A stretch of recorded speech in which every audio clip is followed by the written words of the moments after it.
À un moment donné, vous et moi, nous n'étions rien. Ensuite, pour commencer, Dieu nous a donné une vie. Et prenons, disons, si j'analysais votre corps cet après-midi, vous êtes composé d'un tas de cellules, maintenues en cohésion par des atomes. Et maintenant, un jour, ces atomes seront détruits si Jésus tarde. Vous vous en retournerez. Ils redeviendront tels qu'ils étaient au commencement, retourneront dans l'air. Mais quand votre esprit reviendra, ces atomes se réuniront de nouveau avec cet esprit. Ils produiront un autre frère Willet, identique à celui-là, sauf plus jeune.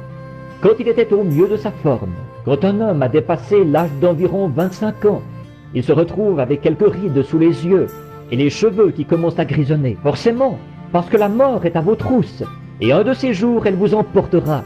Qui que vous soyez, elle vous emportera. Mais graduellement, vous vous retrouverez coincé ici, et Dieu vous sortira de là. Vous vous retrouverez encore coincé ici, la mort vous aura presque, et encore ici. Mais au bout d'un moment, elle vous emportera. Mais alors, ce que la mort peut faire, elle prend toute son ampleur. Et alors, une fois qu'elle a fait tout ce qu'elle peut faire, quand Dieu vous a donné cette vie, et que vous étiez au mieux de votre forme, vers l'âge de 23 ans, quand vous reviendrez à la résurrection, vous serez de nouveau exactement tel que vous étiez à l'âge de 23 ans. 25 ans, avant que la mort s'installe. La mort fera tout ce qu'elle peut faire.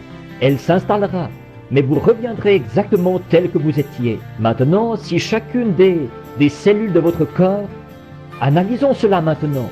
Vous avez été formé cellule sur cellule, cellule sur cellule, et si on décomposait cela ici sur l'estrade, votre corps, une cellule après l'autre, vous en arriveriez à un germe minuscule, d'où vous avez commencé, invisible à l'œil nu. Il faut le regarder sous un verre grossissant,